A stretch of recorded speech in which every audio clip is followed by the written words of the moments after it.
Hello, everybody, and welcome to Blue Sunday, brought to you here exclusively on the Jumper Punch channel. My name is Bangkok Joe, and joining me in our luxurious Melbourne studios, as he does every week, former president of the Carltonians, life member of the Carlton Football Club. You know him as Big Vincenz. I know him as Big Beans. Vincenzo Lottosano. How are you, Vince? I'm never going to get rid of that, am I, now that it's out? No, Big Beans. never. No. And Salute. Happy also Father's joining Day to us. You. Happy Father's Day to you, Joe, and to yeah, all the Father's other dads Day out there. Yeah, I forgot that. Yeah. And also joining us, that is not Seba this week, exclusive. No. We've pulled out the big checkbook, Vince. We've gone to the top, right? The big bow check. We went to the bow check. We asked Eddie Maguire. He said no. So we went to the next best person, Bo. How are you, Bo? Welcome. Good. 3-time premiership player on AFL 26. Mm-hmm. I've been smashing it lately. It's been going well. Are you representing Carlton or are you doing Bo or what are you doing? Not. North Melbourne, actually. Okay. Hey, great to see you, mate. Thanks for joining us tonight, guys. Thank you for having me.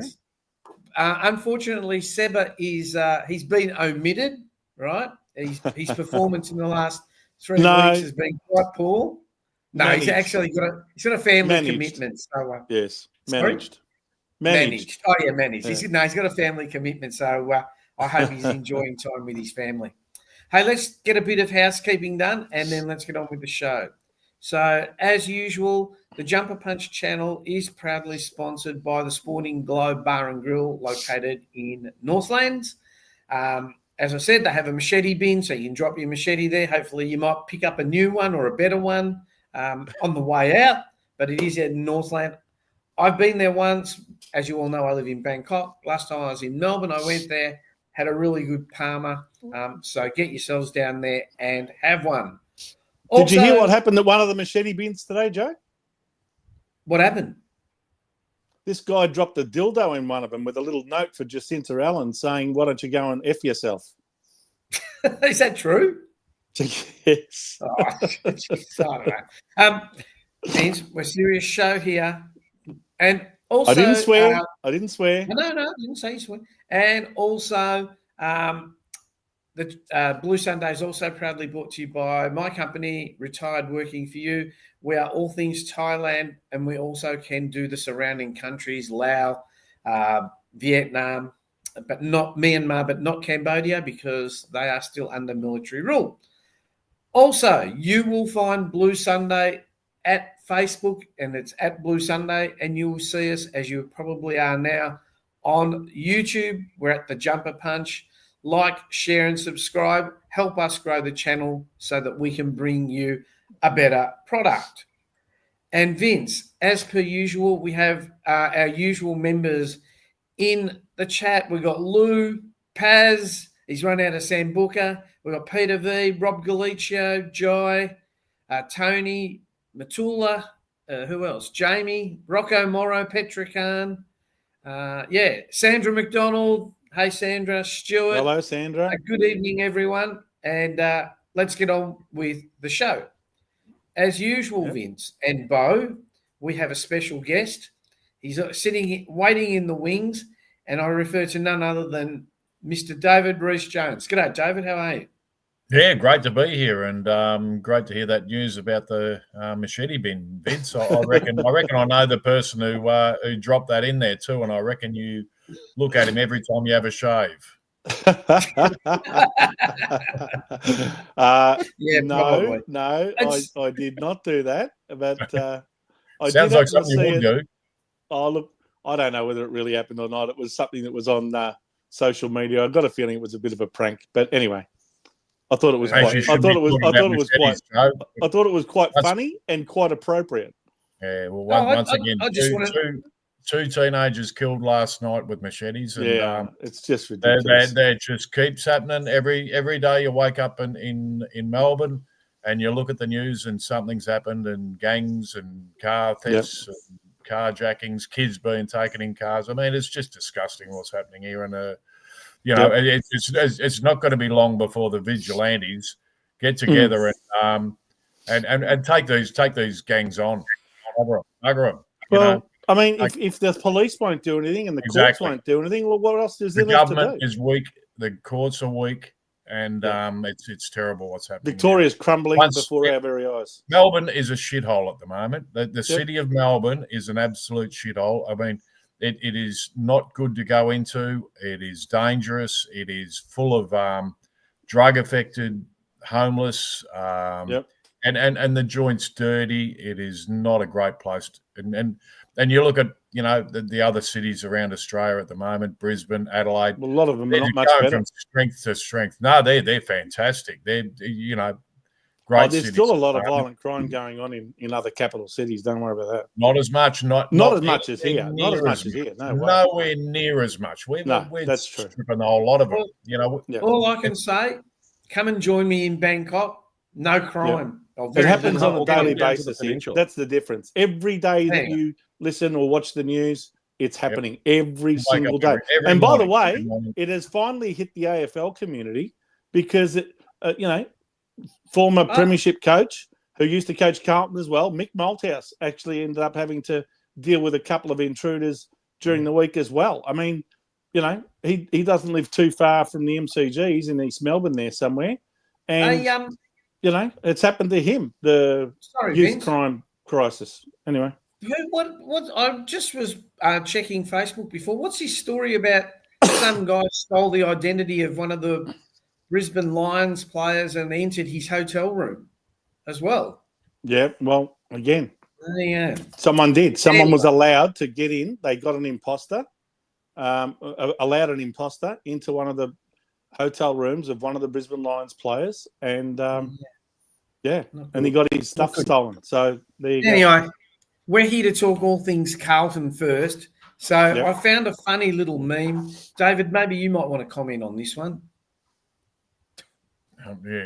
Yeah. Oh, look, I mean, there's no doubt. This has been planned for quite a long time. The Collingwood and Footscray put them off the scent. Well, that was just collateral damage, I suppose, along the way. That was never going to happen there. And look, I mean, you can't blame Tom DeConning. You can't blame Jack Silvani. What DeConning's going to make an extra $4 to $5 million, and Jack's going to make an extra $1 million over 4 years. So you can't blame him for going. And I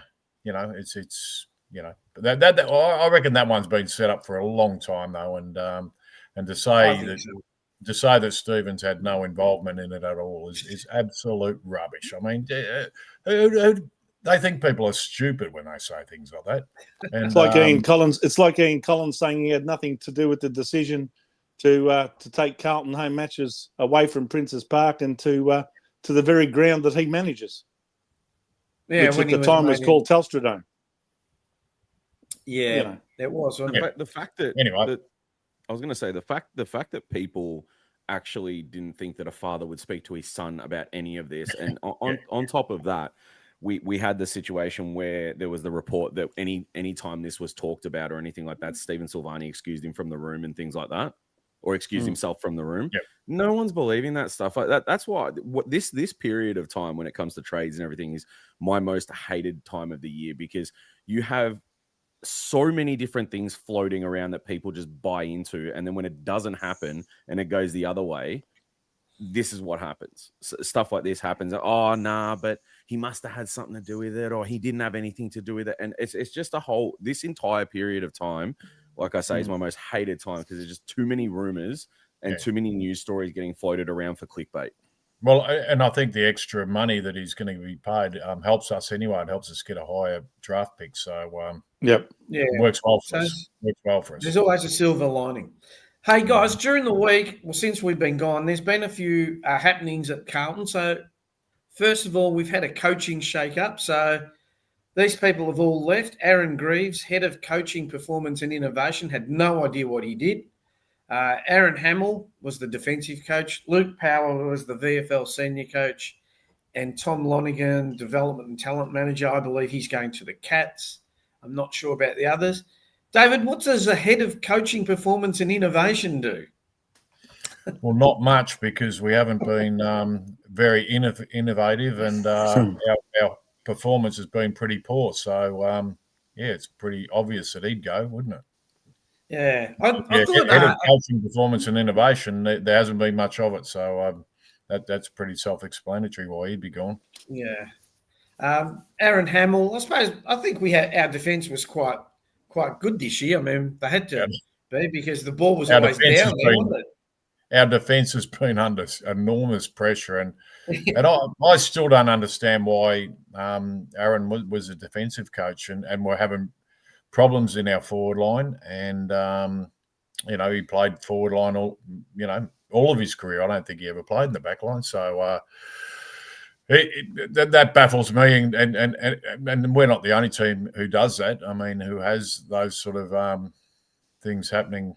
But it baffles me at times. But anyway, especially when we're having serious problems with getting the ball into our forward line in particular, and how we're operating when it did go in there just hasn't been good enough. So look, we knew there were going to be a lot of moves. So this is not unexpected, and I think we just look to see who comes into those positions, and hopefully we pick up some good quality there. Yeah, so fans are screaming for change. To the playing list, some of the things that we knew, Jack Silvani, well, he's announced that he's gone to St Kilda, and so has Tom De Koning. I'm led to believe that for Tom De Koning, we'll get a high first-round draft pick, because it's based on the size of the contract. They were saying on SEN the other day, Carlton should be happy about Jack Silvani's contract being up at St Kilda, because that means they get a higher draft pick. So I'm not fully au fait with all of this. So if anyone can help us. And some of the other things, Brodie Kemp got offered a 2-year deal the other day, which I believe he's accepted. And Francis Evans has been offered a 1-year extension to his contract. And the big one is that we've got some rumours about Charlie Curnow wanting to leave after he's come out and categorically said, no, I'll be at Carlton next year. Vince, I'll go to you first. What do you make of all those? Oh, well, I mean, both Silvani and De Koning are exercising their rights under free agency. Who was the other one apart from those two? Brodie Kemp. Brodie Kemp. Yeah, well, Brodie Kemp's, spends a lot of time on the sidelines with injury, so I hope he gets a good run at it. He's certainly a capable player. He can go front or back. He's been played more in attack recently than in defence. He just seems to be a little bit on the short side for a key defender, or even a resting ruckman or anything. He just seems to struggle in defence when he's down there. So I assume they're going to look to him to be in the forward line. He was a fairly high draft pick at the time. I'm trying to remember what year we got him. He came about 3 years ago, and he stood out in the first year. He had a knee injury. I think you'll find he's been with us since before COVID. I think you'll find that he had a knee injury for a fair while. Yeah, and he stood out for a year. His first year he didn't play. Yeah. And then he came in the second year. Yeah, you're probably right. I'd love to see him get a good run at it in a position that he wants to play in. It suits him to play in, and we can get the best out of him. So, yeah, by all means, give him a couple of years extension. Frankie Evans, I think, he showed us in that last half a dozen weeks that, he is actually capable, and he can deliver the ball in a way that a lot of our other players can't. So I'm glad to see him get a 1-year extension. So, David, have you got anything to add? No, I think the 1-year extension is right for Frankie Evans. I think halfway through the year, he would have been high up on the getting delisted stakes. So he's turned the back half of the year around. But too often in the past we've given 2-year extensions to blokes like that, and it's failed. It hasn't worked. So he's got to remain keen. Well, I think we've got to remember that up until about round 17 or 18, he was on the scrap heap. Everyone wanted him out. Everyone wanted him gone. So it's only in the last half a dozen weeks that he turned it around quickly enough that everyone said, geez, actually, this guy might be able to play. So anything more than 1 year would not have been appropriate. No, it would have been silly. So, and I agree with Jamie's comment there that it'll keep him hungry. Yeah, exactly. And hopefully he hits the season, and plays well. And then they can, halfway through the season, they can go to him and say, look, you will reward you with a couple of years extra now. But if he performs, for the majority of next season, then you will. You are happy to give him 2 years. Exactly. You work on it then. So, I mean, it's always dangerous, but he's not going to be a superstar, is he? So, but he could be very, very handy for us. But to touch on the controversial one there, Charlie Curnow, there is no question he wants out, and he's desperate to get out, and he's even rumoured to be prepared to take less money in order to get out. He can't get out. Well, he might not, but the question now is. The only question should Carlton keep a player who doesn't want to be there? Yes. All right. Yes, they do. They keep Charlie Curnow. And what I mean, he's still got the same things have happened. Everyone seems to think this is the first time it's happened. And look, if he was in his last year of contract, as Lockie Henderson was, going back, we'll talk about that one. In the last year of the contract, come out halfway through the year and said, I'm not going to be there next year, then fair enough. See you later. Charlie's contracted for 4 years. We've got him for 4 years. There is nothing he can do. There is, now the way it can happen, and the only way it can happen, is if Carlton benefits enormously, and I mean enormously benefits from the trade. One of these clubs who wants to get him, and it'll take a big, massive offer to get it to pry him out of Carlton. So Carlton did the right thing by putting him on that long contract and tying him up, and that's what clubs do to their best players. And you tie them up and make sure you've got the best years, especially, and this is one of the best things I think we have done with Mackay and Curnow and Walsh Walsh is up next year, but I think Wiedering was another one they signed on a pretty long-term contract too. So they got those guys and they realised, well, hang on a minute, we need these guys, and especially when they're going to be playing their best football. That's when you need to have them tied up, well beyond, and they may have paid a little bit extra then to do that, but. The one thing you do when you do that, you tie them up and they're committed, you're committed, and there's nothing that can happen unless, and to be perfectly honest, if we get an offer that is so good, that's when you look at it. That's when you look at it. So would you look at it, David? Absolutely. Okay. You look at I mean, when you really think about it, you'd be looking at a Goulding, a Papley, and maybe one other or a draft pick. To actually find out, it'd take something that extraordinary to be able to do it. Because Carlton aren't going to budge. They're not going to give him. They're going to let him walk for nothing. I mean, so he's going nowhere. But if he does, we will have a huge win out of it. Yeah. Okay. What do you reckon, Bo? Yeah, I was just about to ask Bo. I just wanted to go back firstly to the first slide you put up about you had Luke Power on that list. What was the thought process behind that? I think Luke Power left to his own accord. No, Luke Power left on his own accord. Yeah. He says he's pursuing other interests. Right, yeah, because I saw that he was leaving, but I didn't see what it was for. So he's been at Carlton for a number of years now. And I think he's looking to step up too. I think like a McRae or these sort of blokes, the blokes he's played around, they've all getting a taste of senior stuff, and he's sort of not, not getting into, to that level. So I think he wants to step up somewhere. Yeah, that's fair enough. Well, we in regards, look, Kemp, I agree with. Give him another year, see how his body holds up. I'd prefer to see him in the back line. I think he fits into a Silvani role quite fine. And then who was the other one? We have Evans, of course. I think you give him a year, keep him hungry, everything's good. I think he'll come out and be all right next season anyway. Mm-hmm. We'll see how that goes if he can last for an entire season doing what he did at the last 6 games, was it? Yeah. So After we he got need to knocked see out, how he must have knocked some sense into him. Yeah, possibly, yeah. But in terms of Charlie, look, I'm a big believer of if you're not with us, you're against us sort of thing and all that sort of stuff. But we are in a situation with him where we can't just say go. As David just literally explained, we're in a situation where we need a massive deal, and it can't.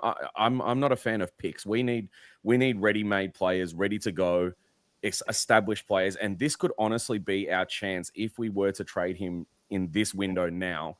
This could be our chance to get that premiership experience in, because all the players we've been looking at the moment who have been, Booker Karmas and all these guys, yeah, cool, they're role players, no problem, right? They're not terrible players, but we're not bringing in my opinion, none of these players that we're looking at are players that scream, we're going to shoot up the ladder, right? They're not impact players that can shoot us back up the ladder and say, okay, we're a chance at actually escaping this word we call a rebuild and actually just getting it together, gelling properly next season, and then potentially pushing for finals. I don't see it happening, but I think with Charlie, that's the ammo we need to get that sort of caliber into the club. Because on the flip side of that is, I'm sitting here thinking, who the hell would want to play for us right now? But if you're giving them money speaks all languages, and I can tell you things going on. Yeah, that Carlton have got a couple of million sitting there that they basically have to spend. So they're going to they're going to spend it, and they're going to spend it wisely, I'd say. But and that in itself generates a bit more excitement around the place. And look, has anyone heard direct comments from Charlie Curnow that he doesn't want to be there? No, that's his manager. I haven't heard him at all. I keep hearing all these things. The whisper is this, that. Charlie come out and categorically said he wants to stay. So, that's the last words I've heard from him.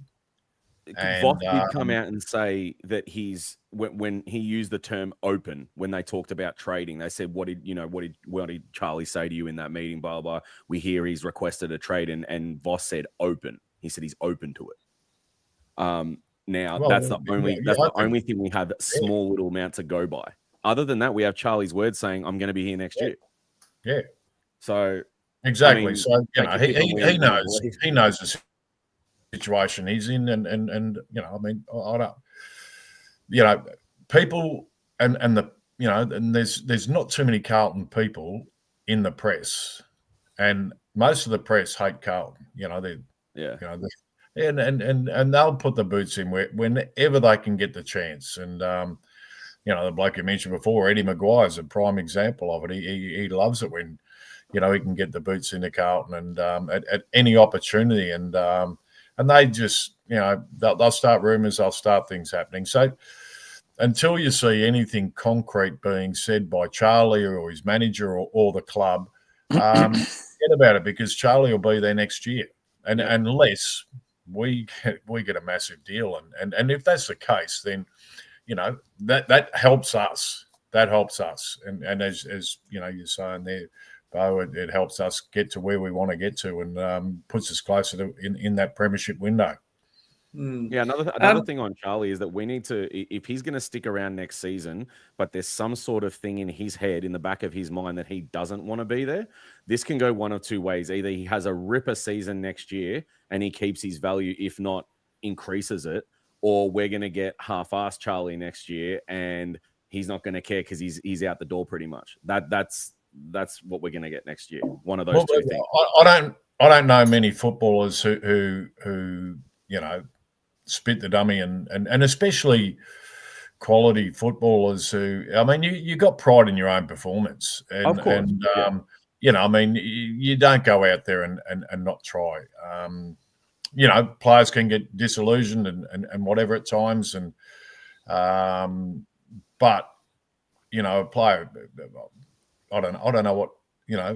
Charlie would have to come out and say what his beef is with the club and why he wants to go, and none of that's being said. So, until that gets said, forget about it. I think we're just speculating, and then you start looking at Charlie next year, and if he is, not performing at a certain stage, he wanted to go, we should have got rid of him.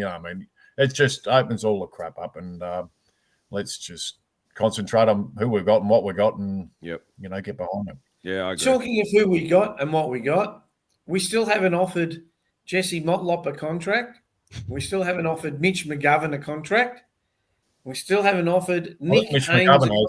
I think Mitch McGovern has been. No, not according to the Carlton website. Don't think so, Rhys. Nick Haynes hasn't been offered. I don't know who Harry Charlson is. Rob Monahan. Didn't they offer Will White a contract, or did I? No. A lot of these guys may need to wait until the trade period is over, and some of them may need to wait until literally the end of October before they know whether they've got a contract or not.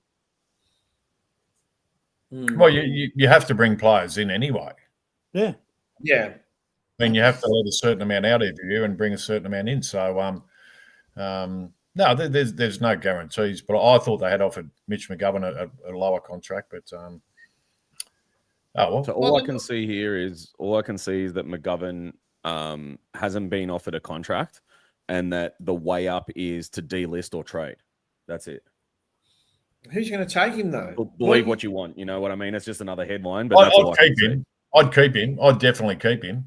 I'd keep him on our terms, not his terms. Yeah, exactly. And I'd have him on a reasonable sort of base, not the massive, sign on what he come across for, because he hasn't lived up to that expectation. But what I'd offer him are huge incentives to play well, first of all. A massive incentive to finish in the top 5 of the best and fairest. Game triggers as well. Yeah.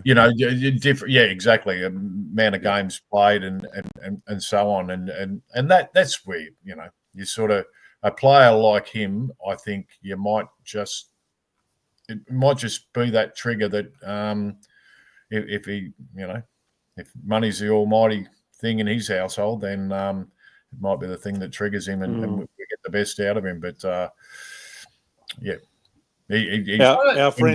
our friends from Western Australia are suggesting that he might be an attractive proposition for the West Coast Eagles to go over there, and because they need experienced players and hold down a position in the West Coast Eagles backline or whatever. Yeah, and he might decide if he gets a really good deal off of them that he goes west to join his brother.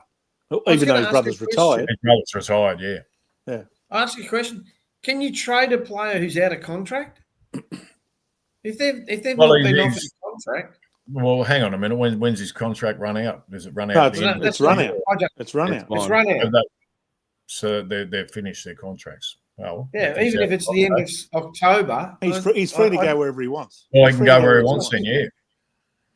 That's what I thought. So there's... But and some of the rumours that we're hearing that the players Carlton to look at is it Buka Kamas? Yes, Western Bulldogs. Then there's a ruckman from Freo, Eddie. Now I've heard really good things about this ruckman. Okay, what have you heard? I've heard he's an enormous talent. The only reason he's not getting games now is because of Freo's dual ruckman situation there with Darcy, who played a stinker last night, if you ask me, and Luke Jackson. But I'm hearing really good things, and a good friend of ours here on our channel, Brian McMahon, is over in Perth trying to help that deal to come together. So good on you, Brian. Keep working hard at it, and I've got a funny feeling you'll see this young guy Reedy in Carlton colours come the end of the trade and recruiting and drafting period. And there's some other guy from West Coast they're chasing as well. Some young kid. He was a very high draft pick for them about 3 or 4 years ago. I don't think he's had a very clean run at it due to injury. But what's his name again, Bocek? Can you remember him? I think it's Campbell Cresser or something like that. That's it. Chesser. Thanks, Rocco Morrow. Chesser. That's how much I know about the guy. Yeah. So I don't know. I've never heard of him. Never heard of him, I have but no idea. you know. Anyway, so when is the trade period? Do we know? It's I know. Is it October? October. First of all, So you've got the free agency period, which is in early October, the end of the week after the grand final. So that starts, I think, on the Thursday or Friday after the grand final. Yeah. So that'll be about the 2nd or 3rd or something like that of October, through to about the 12th or 13th or something the following week. I think that's when we find out what compensation we get for that's it, and Silvani and so on. It'll be about the middle of October before you know what trades have been done and what free agency deals have been done. I've just got it up. It says here the free agency period will open on Friday, October 3rd, and run until the following Friday, October 10. That's free agency. Free agency. Then the AFL trade period will start on Monday, October 6, and run until Wednesday, October 15, and the national draft will be held in November. 19 and 20. So Charlie's in America living it up, and then he'll come back for the trade period and find out what's going on. Never mind. That's what's going on. Is there anything else we need to talk about for the Blues? Well, Petrocelli's another one. Well, we haven't mentioned the appointment of the guy who's taken Brad Lloyd's position, and from all accounts, he's an excellent choice, very well respected. Chris Davies from Port Adelaide, so he will know Michael Voss very well, obviously. And Graham Wright approached him, and after was it 11, 12, 13 years or something like that at Port Adelaide, he's decided his stint there should come to an end. Maybe that probably sort of goes hand in hand with Ken Hinkley leaving as well. But the fact of the matter is he's been a Carlton supporter as a young boy, and I think he's attracted to that too. Voss. Well, there you go. So, but Chris Davies is, he's the general from what manager. I can tell, highly respected, very well liked, and I guess it'll all remain to be seen. But I hope that he does a great job in turning our culture around within that football department. So he was the general manager of football at Port Adelaide. Yeah. Anyway. So he's gone from that job at Port Adelaide to the same job at Carlton. So it's the same job, just two different clubs. Must be more money, don't you think, Joe? Well, probably. Yes. But at the end of the day. Sorry, what was that? I was going to say, sorry to go off topic for a second, but Matula, I will not take this Chelsea top off. It stays on, and that's the game, right? Yes, I agree, 100%. So he's taken. Is that Brad Lloyd's position? Yes, that he's got. Yeah. What do you think of that appointment, Reece? Yeah, good from all accounts. Yeah, very good. So, he's well credentialed, and I think, we need a bit of stability right around the place. And, I mean, they're going to look pretty deeply and make the best choices they can in those key positions. And it's going to happen with our the coaching panel as well. I think they're going to really dig deep and get the right people in there and some new ideas and freshen the place up a bit. And I think that'll help all the players. I've just put a question up there from Tony. Do you think Carlton should go for any big names since we have all these high draft picks? We keep hearing this rumor about Zach Butters. What do you think of that? I mean, he'd be a good player if we could get him. Yeah, if you can get him, yeah. Why not? But Carlton are in the market for quality, absolutely. And as I said, I mean, there's they're sitting on a bit of a nest egg too, so they can offer a big contract to one or two players maybe, and Remember, Zach Butters is still contracted to Port Adelaide. So Vince. He actually said that just not long ago, just after their last game. I don't even know if it was the same night or the day after. The report went up, and it was just a picture of him as they do it, and it said, I'm going to be here next season. But they based on the talks and how it's all been going with the names like Goulden being thrown around and all the rest of them, Butters is the only one that's made any sense. Yep. Yeah. Right. I, But I, at the I same cannot. time, go on. Buzz. No, it's good. No, I was just going to put this up. I cannot agree with this comment for one reason. I cannot stand Peter Dacos. Oh, yeah. We've had this Pain in the conversation before where it's like, oh, it sounds far-fetched and all the rest of it, but why wouldn't you go after Dacos and blah, blah? It's like, come on, there's fantasy and there's realism. Like, come on, just no. I'd take him. 100% we take him, but it's not going to happen. Okay. Collingwood ain't going to let Dacos go. No. We have to address the elephant in the room, Vince. I mean, are you trying to call me an elephant, Joe, or no? What are you saying? The elephant in the room is that one of the people on this panel won a handball competition this morning. It wasn't me. And it wasn't Bo. It wasn't me. You, Vince. It wasn't me. It was our own David Rees-Jones. That's it. If you haven't seen it, go onto the 9 Now app, and you can go back and view the Sunday Footy show from this morning. And in the last 15 minutes, you'll see one David Rees-Jones defeat Essendon's Mark Harvey, and nothing made me more happy to see that 1 point victory this morning. 5 point. Yeah, I did have a huge advantage because Essendon have been pretty ordinary in September for a long time. That's if they've even shown up. So that sort of give me a bit. Well, the other thing is he actually had a 4-point deficit at the halfway mark, but one of his handballs on his left hand hit the bullseye and went right through, and that made all of the difference. Back in the game, Lace them up. Just get out there again for us. Fantastic. If you haven't looked at it, go back and have a look at it. It's a lot of fun. Yeah. Oh, hang on. This is what happened.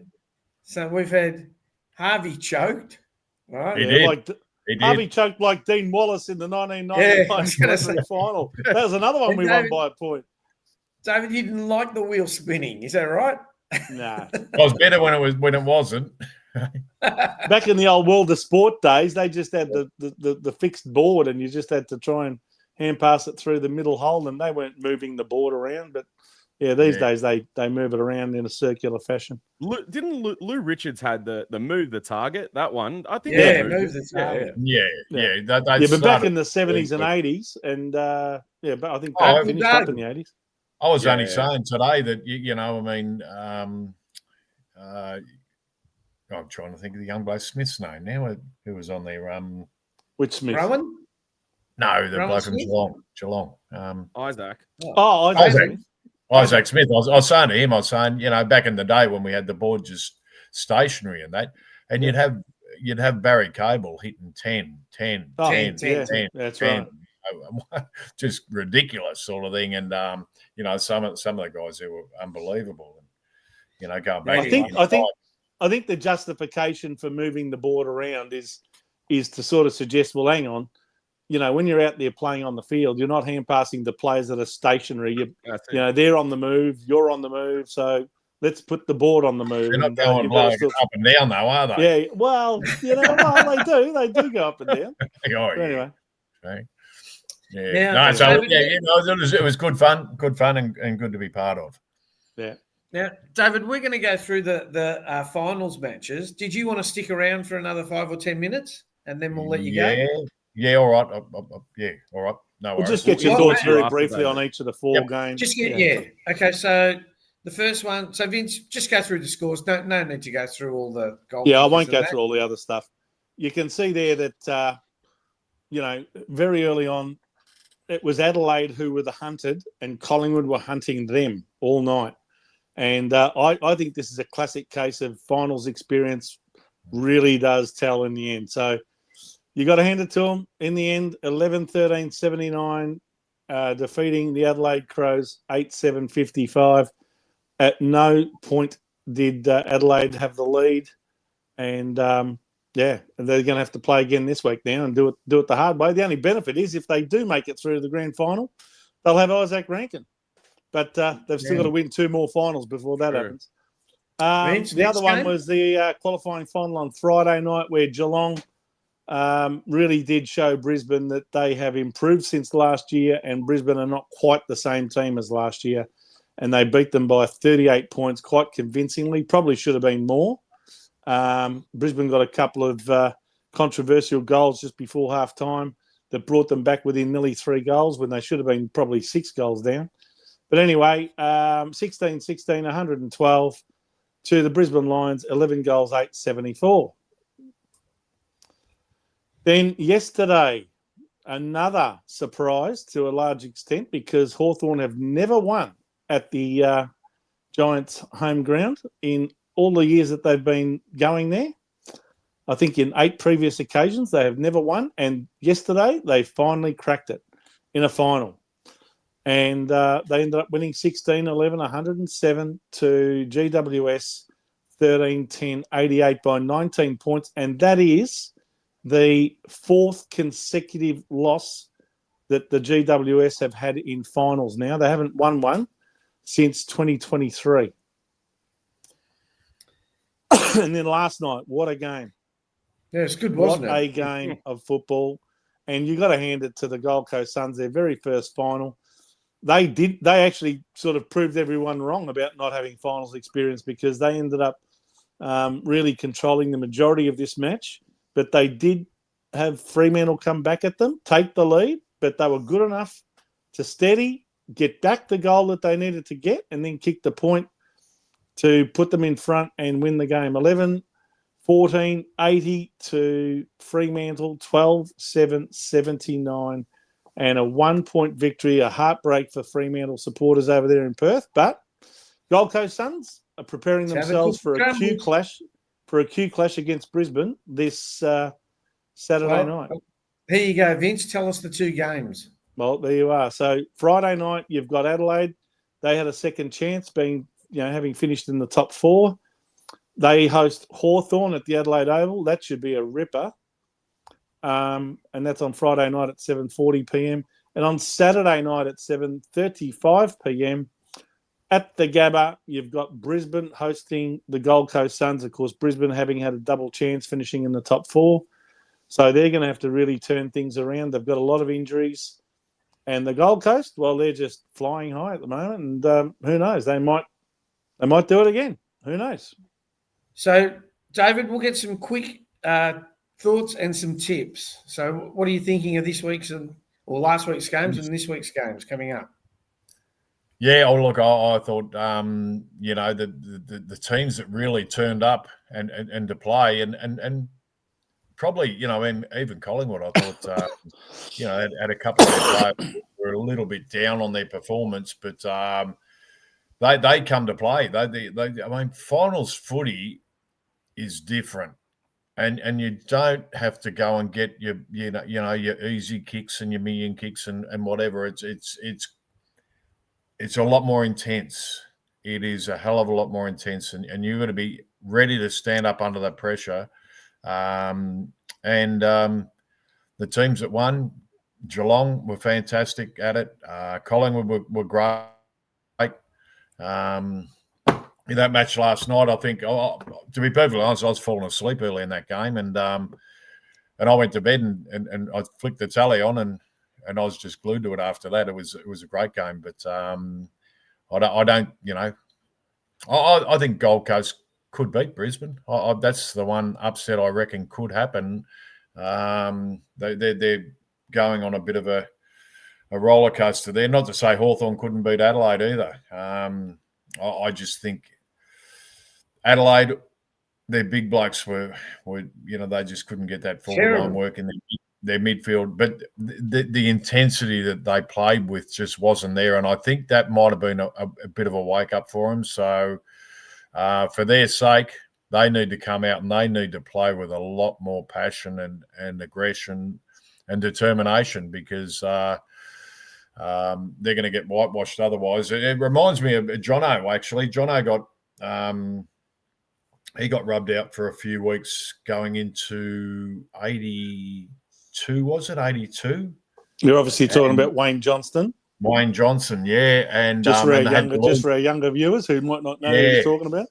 Yeah, so they had to look, basically if they'd have won first final, he wouldn't have played in the grand final had they got there. That's right. That's right. They lost it, and he got there, and obviously he's a star in the final series. So and they won the flag. Adelaide just weren't the same without Rankin, were they? You could just tell. It's just not the same team. Keys is a good player, but he's a battler sort of thing, a battler type player. Where Rankin's just got that class, and he's going to take a bloody good backman to beat him too. So, they really did miss him, but geez, he could be a real bonus for him if they can get through and get to a grand final, and he comes in. Lockie Neal's going to be a massive loss for Brisbane. Yeah. Didn't play like well on the weekend, but Eric Hipwood's gone too. He's confirmed as being out for the rest of the year as well. Yeah. So I think Brisbane, 4 weeks before the finals, I thought they were going to go back to back, but look at him. I heard even McCluggage might have had a bit of an injury with his knee there. He was he was blanketed the whole worst night. Worst game I've seen him play all year. So, they got a lot of players out of form, and they're coming up against a team who Damien Hardwick will have them super ready to go, and they'll come out and go 100 miles an hour, and they got some real talent in that team too. So yeah, they have. I think they can get over Brisbane, and the other one. A real close match, and it could go either way. I think Adelaide might get over the line. I basically thought, whenever you toss things up and you don't know which way to go with the home team. So I'll go with Adelaide on that, but it didn't really work last weekend. So, the away teams. Well, funny you should mention that. So, okay, so David's tips are Gold Coast and Adelaide. Vince? Well, I am going for the two outsiders. I'm going for Hawthorn to beat Adelaide. I think Adelaide got rattled as a result of that game. And Hawthorn could very well do a job on Adelaide in the same way that Collingwood did. And they've got more weapons up forward than what Collingwood have. I mean, Collingwood don't really have big key forwards or anything like that of any note. I mean, they rely on Jamie Elliott. They rely on Brody Myercheck. Whereas, Hawthorn have got some big blokes, and they performed on the weekend there at GWS. Chol and Shadir and these guys. And of course, Jack Gunston, who's having a season and a half for a 34-year-old or whatever he is. So I just think Sam Mitchell is going to do very similar things to Adelaide to what Collingwood did. And I just think Adelaide's lack of finals experience is really showing. And the fact that Rankin is not playing has really damaged them. And one of the things that you'll probably notice about Adelaide in recent weeks, in fact, is that they are struggling to move the ball from their defensive 50 into the forward line. They're really quite stagnant now. I don't know what's happened to them, but they're not moving the ball anywhere near as quickly as they used to. And their entries are really messy. Yeah, their entries are messy. And I mean, that not having Rankin, he is a touch of class that they desperately need down there. But anyway, I think Hawthorn might do them. I really do. I think might be out in straight sets for Adelaide. The other game, again, I think Brisbane are battered, bruised. Gold Coast only have to go, 3/4 of an hour's drive up the road for this game. There's no flights involved here. So, they've had their big flights to Perth and back, and now they can relax and go to the Gabba and give it all they've got. And I think they might be the team that you find in the finals that gets on a bit of a roll and just purely plays on emotion and, riding the crest of a wave. So, Gold Coast is famous for its surf beaches. So if you're going to ride the crest of a wave, you might as well do it with them. I think Gold Coast could do Brisbane as well. Okay. Bo, you're going to substitute for Seba. All right. So I'm sorry to say you're Seba at the moment. Adelaide and Hawthorn? I'm going with Hawthorn. Yeah. Any reason? Yeah, I just don't see. I watched part of, like I said, this weekend. I had too much on, so I didn't watch a lot of footy. But I watched those. I watched about, let's say, a couple of quarters of each game. And just from what I saw with Adelaide, yeah, I know we play on the whole Rankin thing and all that, but he is a really big loss. Like there was so many times in the forward 50 stoppages that they could have just used his magic or at least his brain, right, to get out of some situations there and score from them, and they just didn't have it every single time. So he's very important, but I mean, you guys have kind of already said it, or Vince pretty much said it with Hawthorn. I think they've got the firepower up top to really damage them. And we saw Collingwood do it, right? And I look, I'll go on the record and say it. I think Hawthorn's forward line looks better than Collingwood's. Okay. So that's in my opinion, right? But hey, don't forget also, Bo, don't forget also, last year Hawthorn won their first final against the Western Bulldogs, and then they went to Adelaide in the semi-final week, and they got done by Port. Remember the controversial finish there with Ken Hinkley doing the aeroplane thing, and it all ended up in a big controversy. No. I reckon Hawthorn will be determined to this time go to Adelaide and turn that into a victorious trip rather than one that they walk away with their tail between their legs. Yeah, I think this Hawthorn team now going into where they've just landed themselves, their passion and desire for this is going to be tenfold. So I think their mentality is going to get them over the line, if not, being able to just get it done on the field and whatever else. But I think in their heads, they really bloody want this. So go with Hawthorn for that. And then I'm going to flip. I'm going to go Brisbane. Only I just think it's going to be the opposite there, where Gold Coast might be a bit toey. They might not have the nerve to get through it. And Brisbane will just have that experience to get over the line. I know they've got Neil and Hipwood. Are they the only two they have out, Hipwood and Neil? No, there's others. There's others. Yeah, there's others. Who else? I think you'll find that there's some banged up players there that may not play, or if they do, they're going to be quite sore. But anyway, I'm still going to choose Brisbane anyway. All right. Yeah, just based on my predictor. That's the home crowd advantage and all that. Yeah, it's not easy to go to Gabba. Everybody knows that. And man, like I went there when we got slapped by them in that first quarter, and the atmosphere is insane. I don't know if you guys have been to the Gabba. You probably I have. Yeah, right. Yeah. Obviously, I mean, David probably has, and all the rest of it. But I mean, for you guys, you go to that ground, it's insane. That's probably the second best ground I've ever been to in my life. That is such a good place to go. Still hate them. So you think Brisbane? Yeah. By the way, can I just quickly ask Reese a question? In that Adelaide Collingwood game, Reese, did you scratch your head and start saying to yourself, what is Matthew Nicks doing? Darcy Moore and Billy Frampton are just marking, ball after ball after ball. I think they had a record amount of intercept marks in the first half of the game. I think it was something like 19 intercept marks in the first half. I mean, what the hell are they doing, those Adelaide players, kicking it just straight to Darcy Moore like that?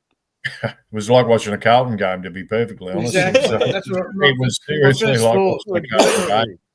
And the entries in there were terrible, but they'll work on that. They got some pretty quality big blokes down there, and the only one who really fired a little bit was Tex at times. He looked dangerous, but I think. Who did you hold responsible for that from an Adelaide perspective? Game has been Fogarty play, and I think and sometimes it can be the finals type pressure and everything, but I think he'll bounce back, and he is a bloody good player. So I think they'll. But do you hold the players who are delivering the ball into the forward line responsible for that happening, or do you hold the forwards responsible for not picking up their men and making a contest out of all of these? I mean, it almost looked like they were picking out the Collingwood defenders. I was down at North Launceston at a reunion going back about 3 or 4 weeks ago, and one of the guys, Wes Lewis, who's Dale Lewis's brother, who played with us in that year, and he said, you know why it was such a good year to play, and he said. And he mentioned a bloke called Dale Chugg who played centre forward in our team. And he said if it was Chuggy and Chuggy picked up the ball, he said, I knew what he was going to do, what he was thinking when he got it. So you can move accordingly.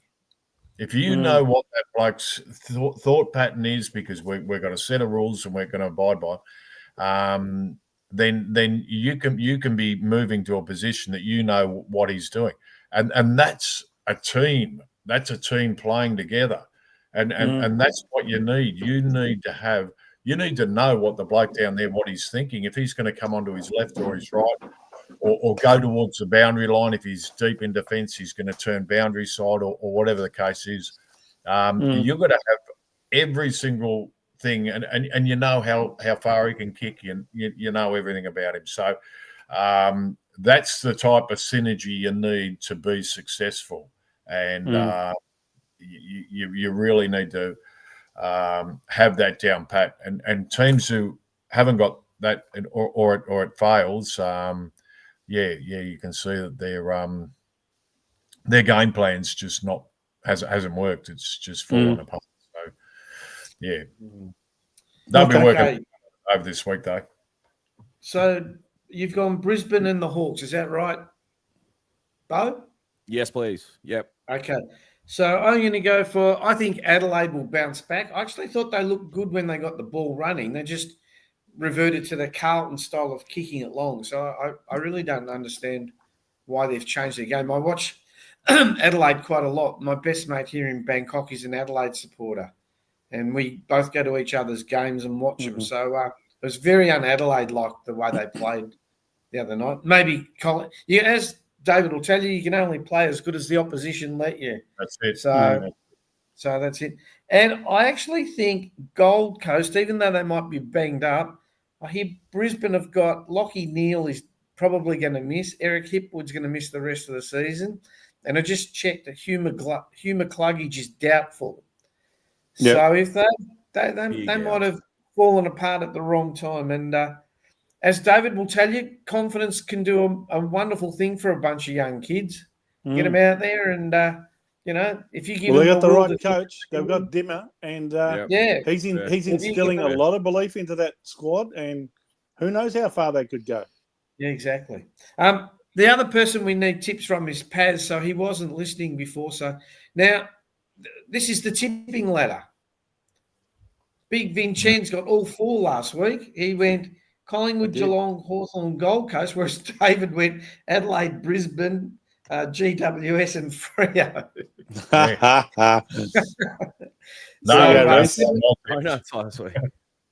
So Seba got 3 and me and Paz got 2. All right. David, once again, we'd like to thank you. David won the competition he needed to win, which was the handball competition this morning on Channel 9. Well, we all know that's the most important. I just threw that on and watched it on my other screen. I'm telling, lace them up. Just this next I'm not far off my playing weight at the moment, so. And you've given them more fags off the fags and the booze. So just maybe a pre-season in the gym, David. All right, David. Once again, no worries, guys, and we'll see you next week. No worries. Thanks a lot. See you guys. Well done. Wow, not often you get an hour to spend with a champion Carlton, a Carlton champion, Norm Smith medalist. He only played in one premiership with us, didn't he? Yeah, 87. Yeah, 87. Okay, so Vince, you know what time it is? Can you hear it in the background? Probably around about 8:30, I reckon. You can hear it. Oh, it's time for the Volcano. I've got something for this. Wait 1 second. I've got something for this. All right. Okay. All right. I'm ready. Let's go. What do you got there, Bo? This is the popcorn. I'm ready. Let's go. Hang on, then. Hang on.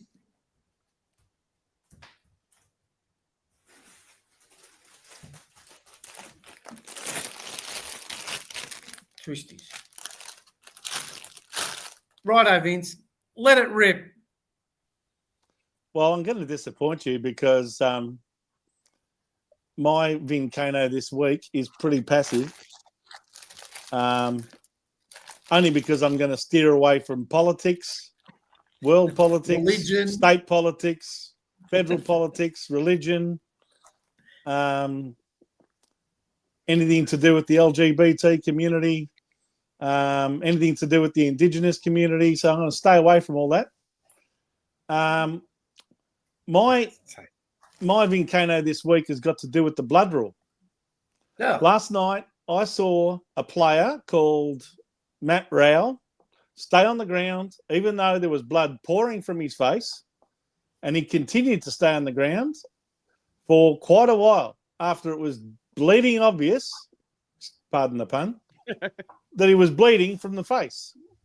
And if we're not going to impose a strict interpretation of this rule and get umpires to immediately send a player off and stop play the minute he sees someone bleeding, well, then let's just forget the whole thing. Let's just let everyone bleed for as much as they want, for as long as they want, and have everyone bleed all over each other. Now, if you remember, I think one of the basis for the blood rule coming in was because of, there was these blood viruses that were going around and people were spreading them, and there was AIDS and there was HIV and all this business, and the threat of hepatitis being spread and all this sort of thing. So if all of a sudden that doesn't apply anymore, I'm not aware of it.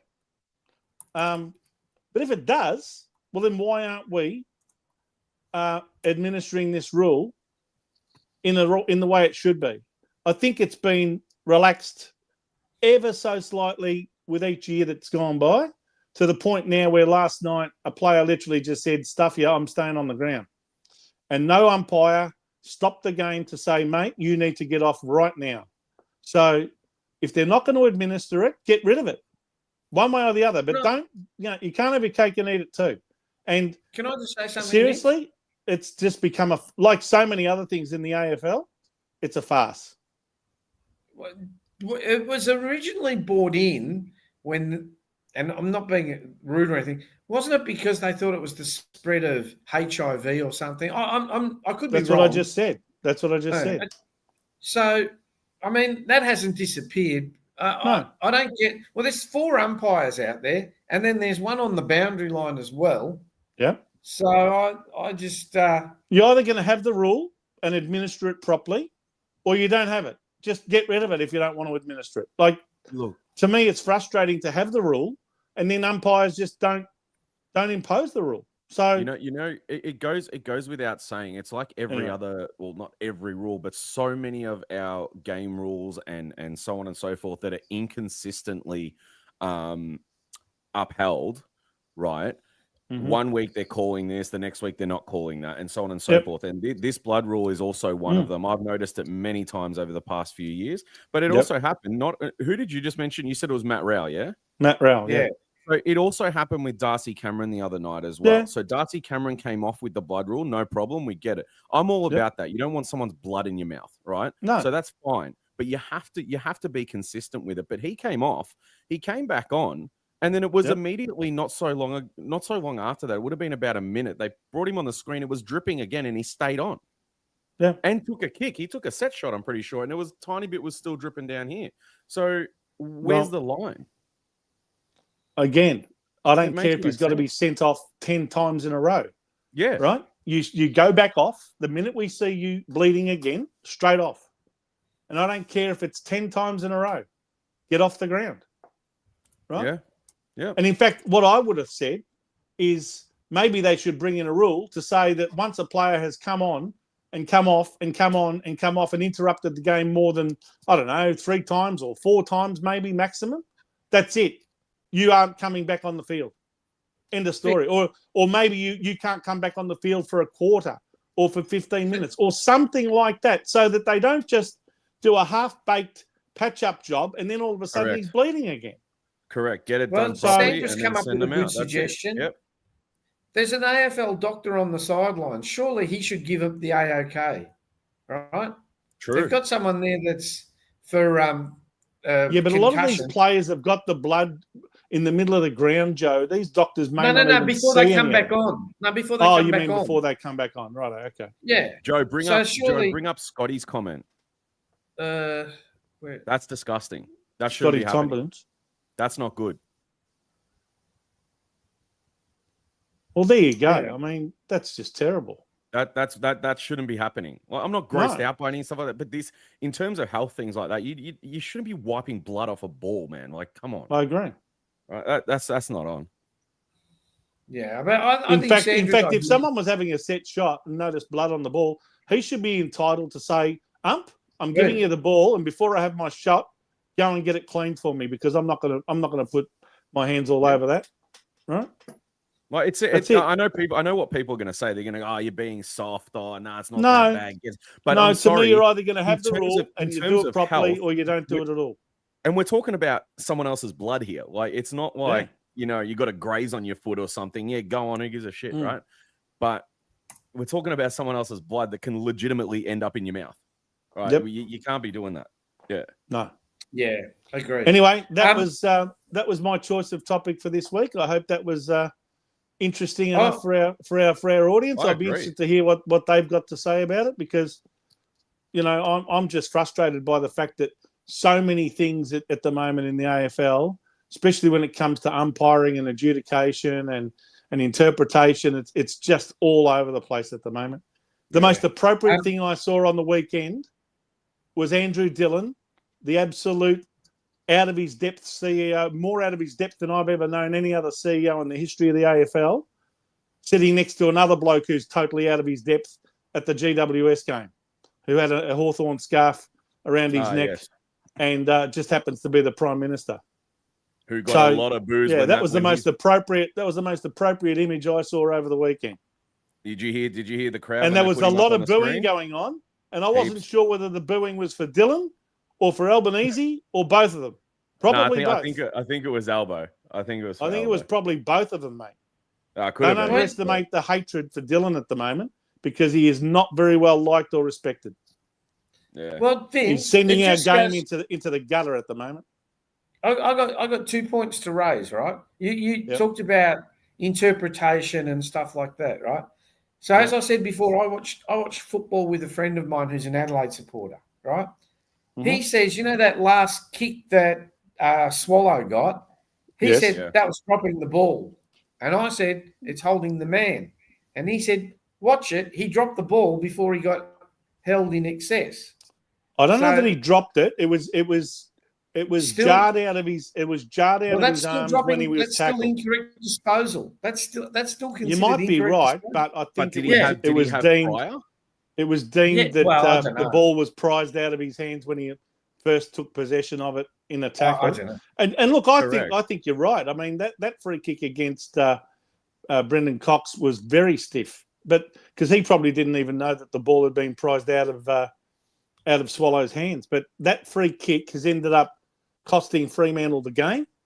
And, a lot of people think, fair enough, free kick, and a lot of people don't. But that's the beauty of the game, isn't it? We've all got our own interpretation. That comment there Vincent from Paz. Bowe. Yeah, sorry. That comment there from Paz, if they don't have prior, you're allowed to drop it, which is so fucking wrong, right? Yeah. That's the thing. So the umpire would have looked at that and gone, it came out of his hands, but did he even have prior opportunity to do never had prior. With it? Yeah. And so he didn't have prior, so he's still held on, which means he has to pay holding the man. Yeah. Simple. When I first saw it I said, oh, man, what did you think about those 2 free kicks to Rayner? Both of you. I'll start with Paz. With Bo, sorry. Go, Po. What do you think of those free kicks to Rayner? I'm Paz. I'm everybody tonight.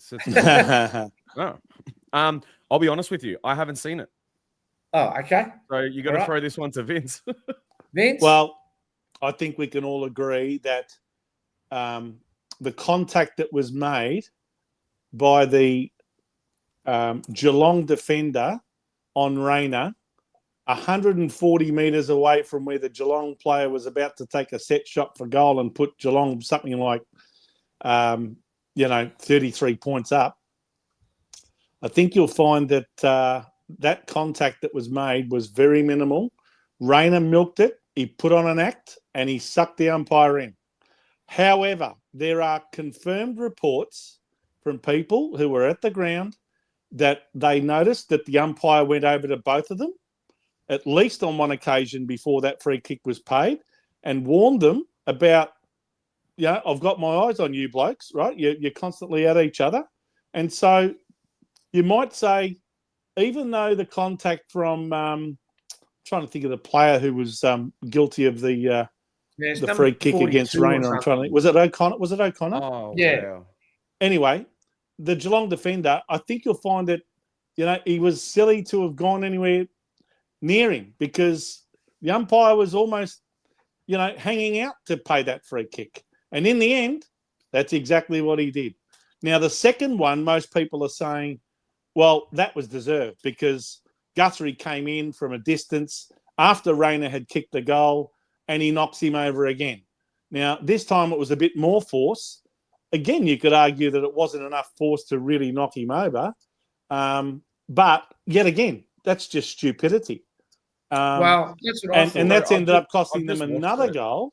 And so instead of having a 33-point lead at halftime, the lead went back to 15 points. Look, in the end, Geelong had time to sort of regroup at halftime, and in the end, they won by 38. So no harm done in the end. But, geez, if Brisbane had won that game by a couple of points, I reckon the whole media they'd be talking about nothing else but all of that stuff that happened before halftime with Rayner. Joe, it just goes to show that the umpires are gullible and that players do act. They do put on the act sometimes. And defenders take note. You go and push and shove and do all of those things. That's the risk you run. That is the risk. That is. You lost the shot. You lost. Not only did you lose your shot for goal to put your 33 points up, but you've ended up giving away not one but two goals, and it was an 18-point turnaround. It's just huge. But anyway. Yeah, I was going to say. And don't have a go at Rayner, by the way. Vince, I think he played it well. Vince, 3 times I introduced. Let him have a say. Go, Bo. Yeah, sorry. Vince is doing a mini Volcano at the moment. He just keeps going. Sorry. Go on. No, that's fine. I don't care. I'll put myself on mute. There you go. No, don't do that. No. So the first one, soft, real soft, but he played for it. That's why I'm calling it. So he just dropped like a sack of potatoes, right? Second one, I can kind of understand because he was talking to one player and the other one's come in from the side and just barged him over, right? So I can understand that. But I'm with Vince, right? It's stupidity. In this day and age, right? We're in a day and age where it's very similar to the round ball game, right? Players play for free kicks, right? And they'll play for them whether it's off the ball, whether it's on the ball, they don't care. So any type of coming together or any type of contact, however small it might be, if they believe it's a situation where they can throw themselves to the ground and cop a free, they'll do it. So at the end of the day, you just got to be a bit smarter and not go for it. And I hate it, right? I think the more physical our game is, the better, right? Because, again, that's kind of what we all grew up with. You guys saw it in its heyday when it was real violent, right? Well, I shouldn't say violent, but very physical. Even when I was watching as a kid, it was a very, very physical game. Now it's way softer, and I hate it. But you have to, if that's the way the game's going to be, you can't be stupid going up to players and nudging them in the back, and even a little bit of force is enough for them to fall and draw a free kick. It's as simple as that. So they've got to be a bit smarter. Yeah, I don't know. It was very, very, very, very soft. Anyway. Oh, it was. The second one I can understand. He's coming from the side and he's giving him enough. I just watched it, and Rayner was talking to someone else, right? So that's stupidity, right? Because it's right in front of the umpire again. However, that first one is that's so trash. I hate that is called, and they don't just say, "Nah, get up. That was nothing." You know what I mean? But they see him drop and they pay them, and that's what I mean. Unfortunately, that's where the game's at. So you have to, if you're gonna continue to play, you have to be smarter. I'm surprised that they went all that way back to where it happened. Yeah. I always thought it was a free kick from where I suppose it should be where the infringement is, isn't it? But wait, as in Rayner's? Yeah. Well, they're both right in they were both in the box. Yeah, I didn't know whether, because wasn't the Geelong player having a shot for goal? Yep. No. I think wasn't Rayner in full forward. He's nudged him in the back. Rayner was in full forward with his man, again. And 140 metres away from where the Geelong player was about to have a shot for goal. So when the umpire paid the free kick, the ball's got to come all the way over to the goal square up the other end. Yeah, That's that's where stupid, I the get it. infringement happened. Yeah, I get it. Yeah. Yeah. Oh, I don't know. Oh, Just well, got to be smarter, never mind. unfortunately. Anyway, I was trying to download a picture, but it doesn't seem to have worked. So it's now time for Vincenzo's bet of the week. Tell me. And Vince, last week, tell us your hard luck story. I'll tell you what. How close can you get, Bo? Have a look at this. I tipped Collingwood at the line against the Crows, and they won. Yep. Tipped Geelong to defeat Brisbane, and they won. I tipped Hawthorn at the line against GWS, and they won. Fremantle to defeat the Gold Coast, and they lost by 1 point. Aren't you happy this is play money? Yes, it is just play. It's imaginary money. We don't actually bet all of this, but exactly. Yeah, I mean, we would have got back $182.40 for our $20 investment, but in the end, we lost $20. So now we're down to $230 in the account. Still good. So this week, what are we going to do, Joe? I was still trying to get that picture, but it won't work for me. Anyway, there you go. Go read your.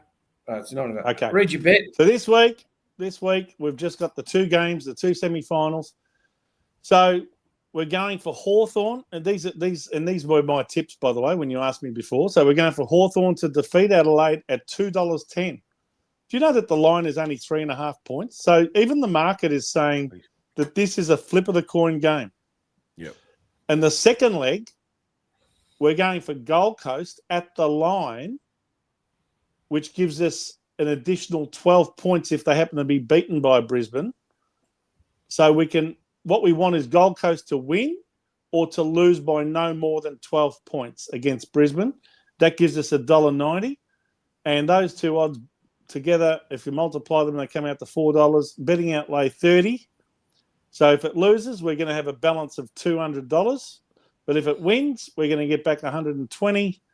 And that means our balance will be $320. There you go. Now, so let's hope that we have a little bit more luck this week. As Paz says, we were looking good when Freo got a goal in front with only 3 minutes to go on the clock. They just couldn't hold on. They just are not the sort of team that's got that steel about them that can get over the line. They're brittle in so many different ways, Fremantle. But anyway. Yeah. Someone's asked, Vince, have you got any racing tips? They can contact you directly for that. We're not RSN. The answer is no. I'll give you. Hey, the only problem. Look, I follow horses, but the problem is that the horses I follow other horses. I was going to say the horses that you bet don't listen to what you. No, I don't follow the horses. No, I wouldn't have a clue. In fact, even the Spring Carnival coming up, I wouldn't have a clue who's there, who's not. So if you want to know about horses, go and talk to Paul Sebastiani. He'll give you the tips, all the tips you want to know on SEN. So, he's the man. Okay, we've been going nearly an hour and a half, so that brings us to the end of the show. Just a few admin things. Don't forget, you'll find us on Facebook at Blue Sunday, and you can watch us here on YouTube at The Jumper Punch. I'd like to thank Bo for stepping in at the last minute. He got a phone call, about an hour before the show. Thanks, mate. Much appreciated. He's done a great job with the watch-alongs. Hopefully they'll be there again next year, Bo. They will. There's some other stuff I can't talk about. So you're going to have dancing girls in the back and, champagne popping. Seba has actually offered to be my assistant every time I need a Pepsi. That's all I know, Hey, Joe. Joe. I say bring back the Bluebirds. I can tell you a story about that, but I better not. Not about the Bluebirds. I was in Italy one year, and they had a big contractual dispute about who was going to show the football. And so it was on Rye. And so the Rye had all these old geriatric men talking about the game, and next to them were girls in bikinis. with the pom-poms in the team. And when the team scored, they crossed to the girls dancing with their pom-poms. I think maybe, Bo, you should ask Rocco for the expenses. I'm gonna get Rocco to dip into the TJP funds. I want some dancers in the background every time we kick a goal. So that'll be about once a game. Yeah, something like that. Something like that. Yeah. No. Anyway, I'd like to thank everybody that has been in the chat that's contributed. Lana, Petra, Paz, who's the president of my fan club, Rocco, Jai. Now, who else was there? Someone, Magpie Army was in there. Nice to have you along. Lou, Paul, Robert, Sandra, Petra, I think I've mentioned. So don't forget, we'll be on again next Sunday night at 8:30. 7:30.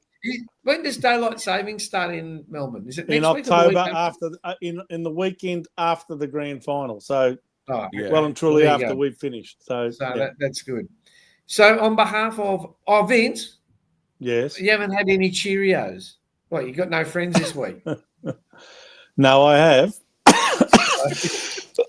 Excuse me. Who can I Cheerio?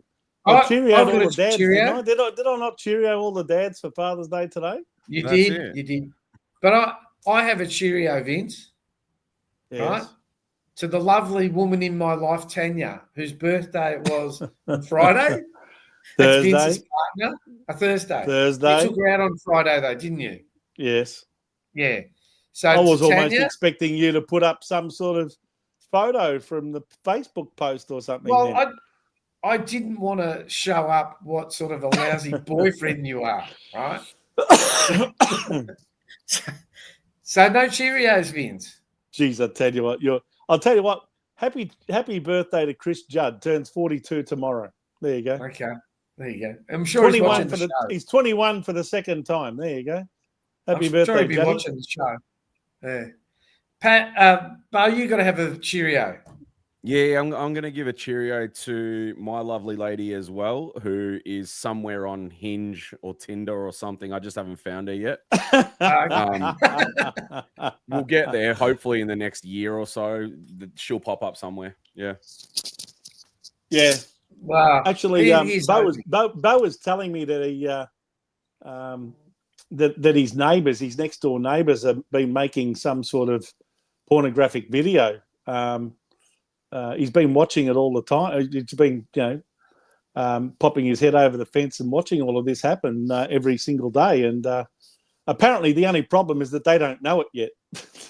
Yeah, so that's sort of true, except I'm filming it. That's what I just said. So I'm part of production. All right. Yeah, both productions.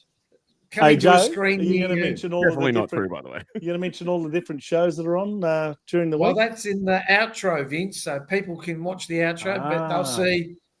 I don't know if emergency meeting was. I don't know if they'll have an emergency meeting was after Carlton games, but there may be times where they hold an emergency meeting at short notice. Maybe. I think you'll find that they'll probably end up doing one after the free agency period and trade week, and then probably another one during the draft in November as well. But look, there may be a reason to hold another emergency meeting. I don't know. It's all up to Mars. He's in control of all that, Mars and Rocco. But the jumper punch is definitely on Tuesday night. Definitely on Tuesday night, the jumper punch, yes. Another 4 hours plus of pure entertainment. And Forever Rivals will probably be on Wednesday. Forever Rivals on Wednesday, you would think. I mean, you've still got Collingwood in there. You've got but Manny's been doing runners lately. He's not showing up. So has he? Maybe because they won, he'll be there this week. Are you still going to do? Are you still going to do a Forever Rivals, Bo? You've been filling in a little bit too on that show lately. I've been pimping myself out left, right, and centre. I don't know what's going on, but I don't know. Yeah, whenever Rocco calls, I jump on. It is what it is. So yeah, we'll see. Hey? He's a Mr. Fixer. Yeah, I was going to say the Jack Silvani. You play in all positions, so maybe you should lace up the boots. Nah, it's Bo the Builder. Don't worry about Bob. It's Bo the Builder. He'll fix it. You know what I mean? There you go. Yeah, yes. Well, Joe, there won't be any finals in Melbourne this weekend. What are we going to do with ourselves? We're just going Yeah, I don't right. know. bunker because down and watch a final in Adelaide and watch another one in Brisbane the following night. Well, Well, I'm in, you know I'm what in you do? Here's an Bangkok. idea. I got an idea. Everyone go to their local footy club and support a local team this week. Yeah, that's a And good idea. I got Go an and even buy better some idea. food and some drinks. I got an even better idea. Head down to what's it called there in Northland, Joe? Sporting Globe. The The Sporting Globe. The Sporting Globe Yeah. in Northland. Our Yeah. wonderful sponsors, and you'll have an absolute ball. Fantastic food and drink, and point. great atmosphere to watch the footy. So, if you want to, especially if you're in the northern suburbs, which a lot of our viewers are, head down to the Sporting Globe in Northland and support the people that support us. Yeah, I want to Yes. give them a shout out real quick just before we end, because we went down there on Friday night. We went to the Heidelberg versus Preston game in the MPL, and us Preston guys got together at the Sporting Globe, and those guys were so accommodating. There was a good 100, maybe 200 of us there. And they were very, very good people. Awesome. Great people that work behind the bar, everything. Yep. Awesome. Flawless. Yep. And I've got to go because I'm off to the football myself. The mighty Thailand are taking on Iraq in the final of the King's Cup. So, All right. Thailand Can we watch that? versus who? Iran? Iraq. Yeah. Is the it online? King's Cup. In what Sorry? sort of football is this? Is this soccer? Real football. The round ball. Yeah, the round Right. ball. World Is game. it online or World no? game. Okay. I don't Real know, football. but I'm going to watch it just because I got some free tickets. My friend rang me up and said, "Do you want to come and watch it?" And I said, "Yeah, why not?" It's funny.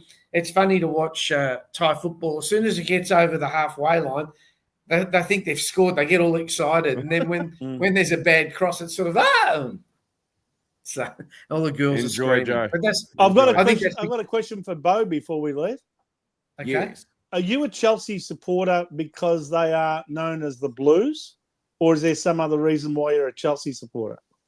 Very, very quick story, so I don't take up too much time. Yep. I went to meet Harry Kewell when I was 4 years old with my father at Jeff Shed in the city. Okay. Yep. And I went there. We're on the way to meet him. I get my stuff signed. And as we're coming out, my dad's a Liverpool supporter. So we go over to this little booth. There's a little booth with a whole bunch of different EPL scarves up there and whatever. And he goes, "You know what? You choose which one you want. Which one do you want?" And I don't know if anyone remembers the old Chelsea. Joe will remember this. The old Chelsea scarves used to have blue and yellow on them. It used to say Stamford Bridge in yellow, right? So I liked the look of that one. So I went with that. And then ever since I was basically able to understand what was going on, I've been a Chelsea supporter. So there you go. Vince, I'll tell you why I'm a Chelsea supporter. There's two Are you a reasons. Chelsea supporter, Joe? I am. And do you know, Carlton used to play their theme song. Blue is the colour, football is the game. They used to play that. And so when I lived in London, I went to visit a friend in London who was working there, and his work sponsored Chelsea. So I up until then, I didn't really have a team. I just liked it. And he said, "We're going into the Chelsea corporate box." And I went, "Okay." So, and then I heard the song and I thought, "Oh, that's the song they play at Prince's Park." So that's why I follow. There you go. And the Well, I follow another team who's known as the Blues as well as the Toffees in the English Premier League, Everton. which is Everton, and also mainly because Tim Cahill played for Everton, and I loved Tim Cahill. I thought he was the absolute ants pants of soccer players from Australia. Of course, he ended up being the first player in history to score a goal in a World Cup finals match for Australia, and he was just a sensational player. And he played for Everton, and I've been an Everton supporter ever since. It's probably been over 21, 22 years now. But so did Timmy Cahill. Yeah, Timmy Cahill was one of the main reasons for it. Yeah. But I've grown to love the club as well. And since then, I've since discovered how many other clubs are known as the Blues. I mean, you've got Chelsea, you've got Birmingham City are known as the Blues. You've got plenty of teams that are known as the Blues. But anyway, you can't follow them all. Well. Can't follow them all. Yeah. Can't follow them all. All right. That brings us to the end of the show. So on behalf of myself, Big Vincenz, Bo, Seba, and David Rees-Jones, hope you have a great weekend. Have a great week. May all your dreams come true. Win everything at the races. and we will see you next Sunday night.